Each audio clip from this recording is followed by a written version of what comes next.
Kayak begini. Jadi ya sama, dalamnya sama, isinya arisan berantai. Covernya modelnya kayak begini. Allah, mudah-mudahan engkau ampuni orang-orang yang seperti ini. Jadi jangan dipercaya ini yang begini ya. Isinya sih memang ada hadis, ada ayat-ayat Allah, kemudian ada testimoni-testimoni, tapi ujungnya dia nyuruh transfer seperti ini. Transfer ke 4 orang berbeda, masing-masing sama lagi. Kita kan punya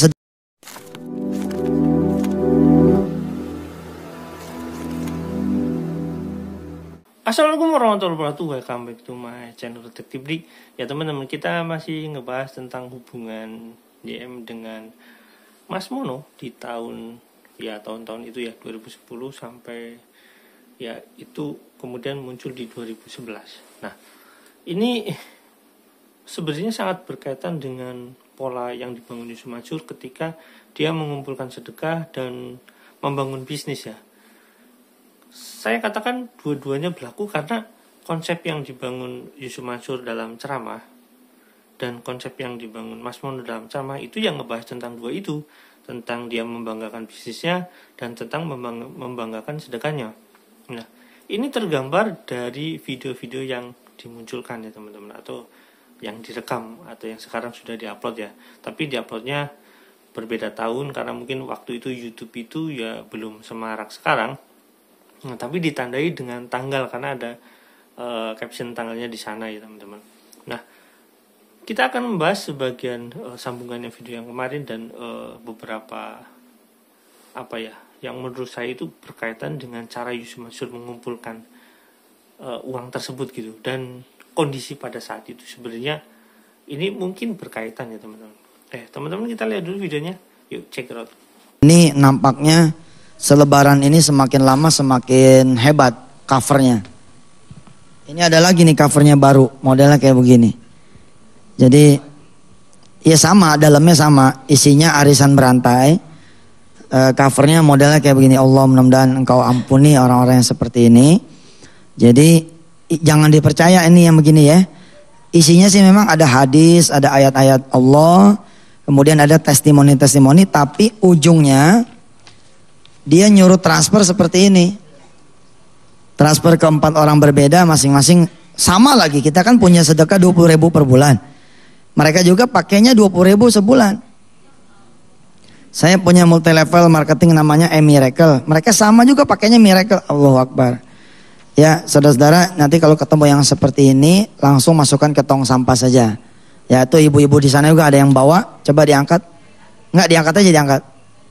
Nah, yang paling banyak beredar yang seperti itu. Ya, nah ini udah varian baru. Bahkan belakangan saya ketemu yang covernya Ustadz Muhammad Arifin Ilham. Terus pernah lagi ketemu yang gambar depannya Ustadz Jeffrey Al-Bukhari. Jadi mereka ini udah kebablasan nih, udah nggak ngerti nih maksudnya apa gitu.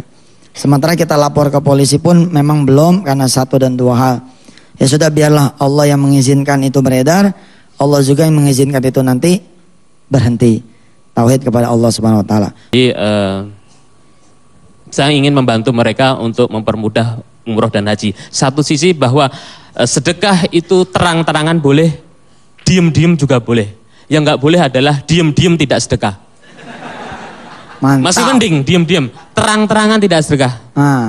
Saya juga terinspirasi oleh Bu Santi yang kemarin ya, yang memberikan 2 tiket umroh dan akhirnya Ustadz memberikan kuis ya, menghafal waqiah ya, gitu. Ternyata menginspirasi saya juga dan teman-teman. Dan alhamdulillah saat ini sudah terkumpul, kemarin ya saya dengar itu 51. Sekarang udah berapa Ustadz? Mungkin sudah 70-an. Luar biasa. 70 tiket umroh. Dan saat ini juga saya umumkan juga saya siap untuk membantu 2 tiket umroh tersebut. Subhanallah. Mas Mono emang kemarin termasuk yang naik ke atas ya. Ya. Alhamdulillah. Jadi dengan terang-terangan tersebut Ustadz, ini juga ada titipan. Ya. Masih utuh ini. Waktu saya ngajar di Kuwait, seorang ibu-ibu begitu selesai seminar menghampirin saya. Dia menuliskan bahwa Mas Mono, saya titip uang ini untuk sedekah di Tahfiz Darul Quran Pak Ustadz Yusuf Mansur. Saya sangat sedih ketika saya tidak bisa bersedekah sebesar senior-senior saya yang 1000 dinar, 62 dinar tadi ya, yang sampai terkumpul 103 juta tadi. Untuk itu saya ingin bersedekah sejumlah uang yang saya miliki semuanya. Walaupun uang ini adalah uang saku saya untuk bulan ini. Saya mohon didoakan, saya ingin bahagiakan orang tua, bisa sedekah lebih banyak, dan semoga Allah memberi kasih saya keturunan karena sudah menikah 8 tahun belum dikaruniai anak. Ya, tentunya masuk surga Allah, syukron masih toh. Ini juga masih ada uang dinarnya Ustadz. Masya Allah. Ya. Yang belum pernah ngeliat uang dinar kayak gini ya. Iya. Uang dinar. Ini paling gede di sana 20 dinar. Jadi kalau kita sedekah 20 gitu nilainya udah gede sekali. Seperti itu. Subhanallah. Baik, dan ini yang terpenting. Bahwa ketika seorang Mas Mono dulu bercita-cita menjadi orang kaya. Dan ketika sudah sampai, lalu kemudian bercita-cita lagi menjadi orang yang penuh dengan manfaat buat orang lain. Kerjaannya mengajar mengaji, mengajar bab sedekah, buka Quran, buka hadis, membantu rumah-rumah tahfiz, membantu pesantren-pesantren, Masya Allah. Nah inilah saya kira juga proses dari seseorang yang, makanya saya suka bilang begini, ya kepada mereka-mereka yang suka pada protes. Ustadz kok ngajarin tentang dunia sih? Gini bos. Kan ngajar itu babnya bertahap-tahap. Nggak bisa kita ngajar orang langsung pelajaran kelas 6 SD, betul nggak? Kalau emang dia wayahnya kelas 1 SD, kelas 1 SD aja dulu. Grade yang paling tinggi sedekah itu kan memang ridho Allah, udah nggak ada lagi deh yang lain kecuali dia. Tapi itu kan ente pada yang makomnya udah segitu. Dan perlu diketahui, dulu juga orang-orang yang berpendapat seperti itu pun berproses juga kan. Nah, kita orang yang biasa ini, apalagi saya ngajarnya di televisi, tentu adalah orang-orang yang piramid bawahnya tuh lebih banyak orang-orang yang seperti kita orang gitu loh. Yang baru mau sholat malam, kalau dikasih tahu sholat malam tuh Allah bawa kekayaan loh, bawa rizki loh, bawa pengabulan doa loh. Dan itu pun tidak salah. Tapi tentu saja derajat kita harus makin lama makin naik, sampai kemudian permintaan kita apa? Jannah. Permintaan kita apa? Itkum minan nar. Permintaan kita apa? Ridullah. Permintaan kita apa? Ampunan buat orang tua. Permintaan kita apa? Seterusnya yang sifatnya adalah akhirat. Ustadz, kalau tadi saya lelang CD Ustadz bisa mencapai 30 juta, saya tantang Ustadz untuk lelang CD saya Ustadz. Ini modalnya cuma 4.000 perak, tapi di luaran sana bisa mencapai 5 juta, dan saya dapat testimoni bahwa malamnya dia membeli CD saya 5 juta, buku juga Ustadz 5 juta, besok paginya langsung diganti 200 juta oleh Allah. Ya, karena ada orang yang ngajak kerjasama, begitu ngotot dia langsung transfer uang 200 juta, itu di Pekanbaru namanya Ibu Ayu. Dan saya minta nantangin Ustadz kapan lagi bisa ngerjain Ustadz ya kan? Untuk melelang CD saya nanti, dan nanti hasilnya juga untuk sedekahnya juga. Iya. Dari tadi ya, dari buku dibeli sekian, CD sekian, itu dananya tidak ke saya. Saya juga perlu mengingatkan pada pemirsa semua, mudah-mudahan Allah kasih husnuzon yang sangat tinggi. Label Darul Quran sudah menjadi label Indonesia. Sudah menjadi label Indonesia. Tanya Ustadz Furqan yang berapa kali mendampingi saya, bagaimana kemudian kita mengelola sedekah. Bagaimana kita mengelola sedekah? Tidak ada cerita sedekah buat beli mobil. Tidak ada sedekah kita buat bangun rumah kita. Tidak ada sedekah untuk kemudian hatta. Saya pernah cerita, ada adik saya minta pelek motor. Minta pelek motor kan cuma 600.000 secara hitungan dunianya kan bagi saya cuman sementara ini. Tapi saya bilang sama dia, enggak ada. Lo sedekah 60 supaya dapat itu pelek motor. Ya jadi tidak ada, Ustadz duitnya banyak amat, pantas saja pesantrennya jadi. Aduh Bu, bahkan kalau buat pesantren kita sendiri mah, kadang-kadang kita nomor 17-in. Kita nomor 17-in buat pesantren sendiri mah. Kadang-kadang kita buat orang. Maka itu saya kadang-kadang suka ngasih tahu, kenapa sih pesantren cepat tinggi, cepat gede. Salah satunya juga ilmu sedekah.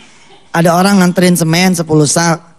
Saya niru nih, kiai-kiai yang lebih soleh daripada saya, kiai-kiai yang lebih alim daripada saya. Gimana caranya? Kalau datang semen 10 sak, kan dipakainya juga minggu ini 1-2 sak aja toh. Nah, 8 sak bagian nama yang lain. Datang genteng, bagian nama yang lain. Datang keramik, bagian nama yang lain. Insya Allah, Allah betul-betul. Nih kayak kemarin ya, pernah terjadi Ustadz. Datang keramik nih, untuk ukuran 1 lantai. Lalu kemudian atas izin Allah, teman-teman semua sepakat deal. kita bagiin ini keramik kepada yang lain yang lebih membutuhkan. Allah kemudian memberikan ruangan.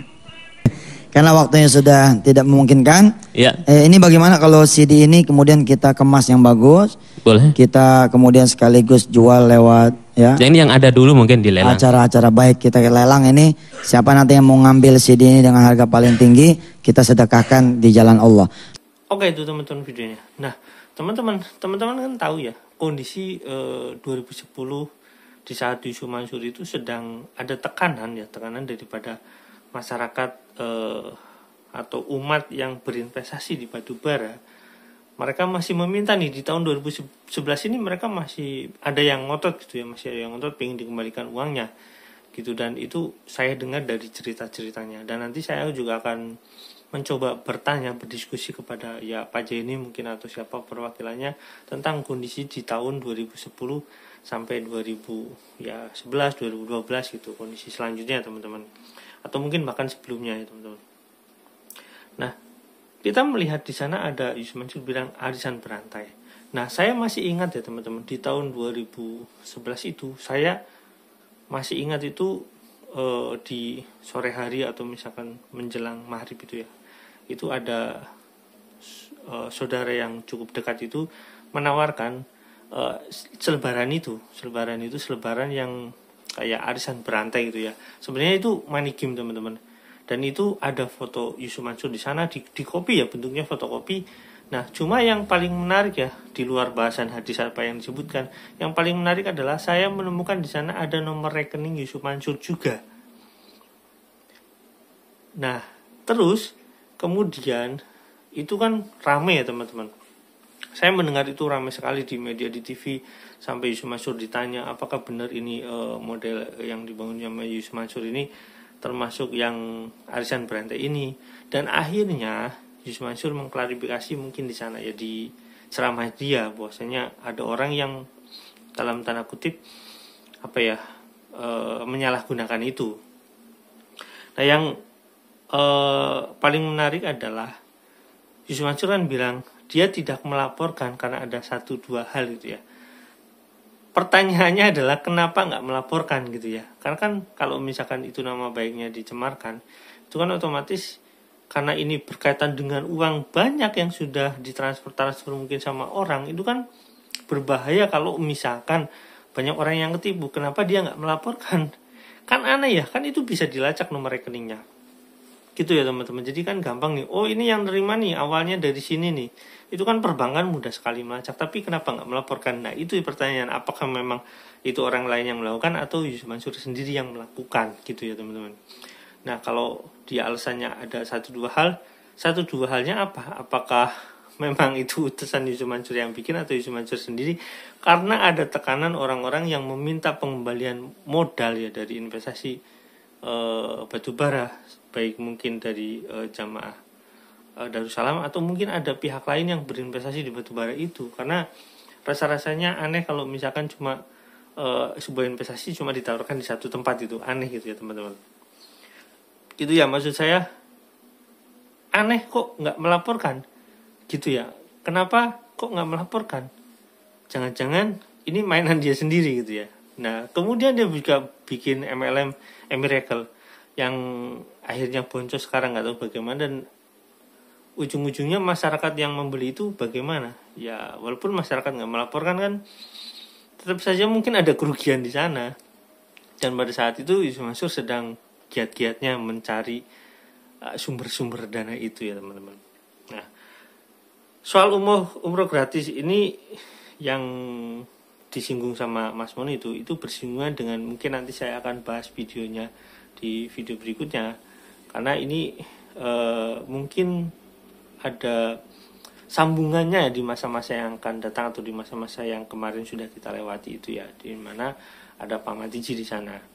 Nah, kemudian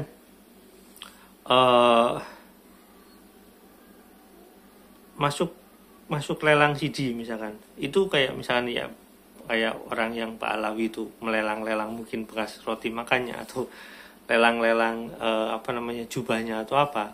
Ini udah dilakukan sama Yusuf Mansur untuk mencari uang. Dan menurut saya konsep kayak gini memang mengkhawatirkan di Islam, karena ya apa sih sebenarnya yang dimaksud sedekah itu dengan baik itu seperti apa. Kan Islam itu akan berkembang dengan sangat moderat dan sangat maju kalau orang-orangnya maju gitu ya teman-teman. Kalau misalkan model-model yang kayak gini itu gimana gitu ya. Ilmu itu bukan untuk, ya ilmu boleh mahal gitu ya, tapi bukan untuk model disyariahkan gitu. Maksudnya jangan dilelang dengan atas nama sedekah, itu nggak baik sama sekali. Ilmu jangan kayak gitu. Nah yang aneh yang harus saya pertanyakan adalah ketika Yusuf Mansur mengklarifikasi sedekah yang dia kelola, bahwasanya dia itu orang yang amanah, dia itu orang yang pokoknya sedekahnya itu akan dilakukan dikelola secara profesional gitu. Padahal nggak perlu klarifikasi di TV juga, karena sebenarnya dengan transparansi pengelolaan dana sedekah itu, atau misalkan dana yang lainnya, ada wakaf atau apa gitu ya, itu transparansi keuangan di perbankan bisa diperjelas, di websitenya bisa diperjelas. Pada saat itu udah musim website teman-teman ya, saya juga udah punya website pada saat itu, dan udah biasa orang-orang yang bertugas ya memberikan laporan di website itu, misalkan kayak pada saat itu tuh udah ada dompet duafa kayak itu, mereka sudah menjelaskan gitu secara rinci uangnya udah dipakai buat apa aja. Dan saya nggak tahu apa ya, kenapa harus menjelaskan seperti itu. Nah, itu adalah bagian-bagian yang menurut saya cukup mengganjal ya teman-teman. Jadi apa sebabnya Yusuf Mansur itu mencari uang ngos-ngosan kayak gitu ya? Apakah ini berkaitan dengan investasi batu bara yang mungkin korbannya bukan cuma Jamaah Darussalam, dan mungkin korbannya ada yang lain gitu ya teman-teman. Kita nggak pernah tahu, kita cuma bertanya-tanya. Nah, kita akan bertanya lagi nanti kepada mungkin kayak Pak Jaini siapa yang akan meruntut lagi ulang bagaimana sih sebenarnya kondisi pada saat itu ya teman-teman. Dan kita beberapa waktu yang lalu saya udah menghubungi Pak Jaini bagaimana kita akan membahas diskusi ini dan kemungkinan-kemungkinan yang terjadi di masa lalu. Oke, sampai sini teman-teman, kita lihat nanti video berikutnya habis ini, tapi saya angkat dulu. Habis ini jangan lupa like, share, dan komen, jangan lupa juga share. Wassalamualaikum warahmatullahi wabarakatuh. Bye.